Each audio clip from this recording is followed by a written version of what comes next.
सभी को, मेरा नाम है गीता और आप सभी का स्वागत है मेरे आज के ब्लॉग में। आज के ब्लॉग में हम बात करने वाले हैं जो भी एस्पायरेंट टीजीटी एसएसटी के थ्रू भर्ती प्रक्रियाओं की राह देख रहे हैं, जिन्होंने एग्जाम भी फिल किया हुआ है और साथ में जिन्होंने बीएड किया हुआ है और आगे जाकर वो टीजीटी एसएसटी में अपना करियर बनाना चाहते हैं और सीटेट की प्रिपरेशन भी कर रहे हैं। तो ऐसी कौन सी गलती है जो आगे जाकर उनकी जॉब में बाधा बन सकती है या कौन सी मिस्टेक वो अब कर रहे हैं, तो उसके बारे में आज हम बात करेंगे, जिनमें शामिल है हमारा सब्जेक्ट कॉम्बिनेशन। देखिए, यदि आपने टीजीटी एसएसटी को अपने एक करियर ऑप्शन के रूप में चूज किया है तो सच में अगर आपका सब्जेक्ट कॉम्बिनेशन ठीक नहीं है तो फ्यूचर में आपको काफी सारी समस्याओं का सामना करना पड़ सकता है। उनमें से ही एक पहली समस्या है हमारा सब्जेक्ट कॉम्बिनेशन। सबसे पहली चीज, यदि आपके पास ग्रेजुएशन में हिस्ट्री, पॉलिटिकल साइंस, इकोनॉमिक्स और जियोग्राफी इन चारों में से कोई दो सब्जेक्ट थे, तो आपने 3 साल इन चारों में से कोई भी दो सब्जेक्ट का अध्ययन किया है तो आप टीजीटी एसएसटी के लिए क्वालिफाई हो सकते हो। अदरवाइज आपका जो फॉर्म है वो रिजेक्ट तो नहीं होगा, लेकिन जब आप एग्जाम दे दोगे और भर्ती के लिए जाओगे तब डॉक्यूमेंट वेरिफिकेशन के दौरान ही आपकी ये सब चीजें चेक की जाएंगी और आप इस भर्ती से बाहर हो जाओगे। देखिए, यूपी टीजीटी हो या केवीएस हो, जो भी सेंट्रल जॉब्स होती हैं, जो भी स्टेट जॉब्स होती हैं, एसएसटी के लिए क्राइटेरिया बनाया गया है, तो उसको आपको ध्यान में रखना होगा और अपने सब्जेक्ट कॉम्बिनेशन के बेस पर ही आपको फॉर्म भरने हैं और तैयारी करनी है।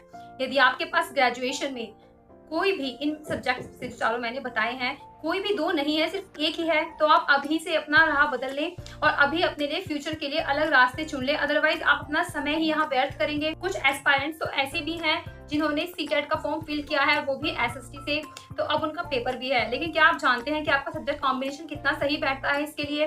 तो यदि नहीं तो उसके बाद आपको या तो फिर अलग से इन सब्जेक्ट्स में से किसी एक से बीए करनी पड़ेगी यदि आपके पास इनमें से दो सब्जेक्ट नहीं है।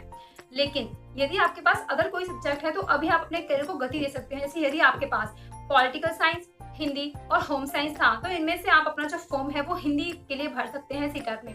लेकिन अब का टाइम निकल चुका है। लेकिन फ्यूचर में आप जब भी सीटेट की तैयारी करेंगे तो आप उसमें एज देखें कि कहीं ऐसा ना हो कि आपको सीटेट भी क्लियर हो जाए और फ्यूचर में आपकी एज भी टीजीटी के लिए निकल जाए।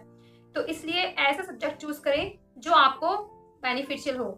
देखिए, सीटेट का लास्ट टाइम रिवीजन स्ट्रेटजी बहुत जरूरी होती है। सीटेट के लिए लास्ट टाइम रिवीजन स्ट्रेटजी आपको क्या करना है, जो भी आपने अब तक पढ़ लिया है या आप जो नई चीज अभी पढ़ रहे हैं, मेरे ख्याल से अभी नई चीज तो कोई भी नहीं पढ़ रहा होगा, अभी तक आपने सब चीज कंप्लीट कर ली होंगी, नहीं भी की होंगी तो नहीं कर भी रहे होंगे, तो साथ ही साथ रिवीजन के लिए 1 घंटा 1.5 घंटा जितना हो सके उसका टाइम भी निकाल कर रखिए। देखिए, किसी भी एग्जाम को क्लियर करने का की पॉइंट होता है आपका रिवीजन, क्योंकि फर्स्ट टाइम पे जब आप उसको पढ़ते हो, लर्न करते हो, उसके बाद आपके लिए रिवीजन बहुत जरूरी होता है।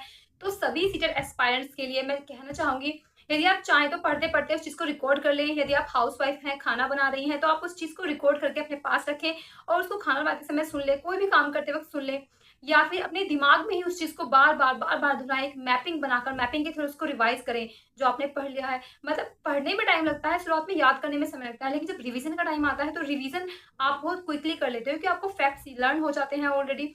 और जब रिवीजन बहुत जरूरी होता है, मतलब जो भी आपने पढ़ लिया उसको टाइम टू टाइम रिवाइज करो, ज्यादा लंबा गैप ना हो जाए रिवीजन में, तो आप इजीली उस चीज को लंबे समय तक याद कर पाओगे और आप कंफ्यूजन से भी बच पाओगे। Thank you. आज की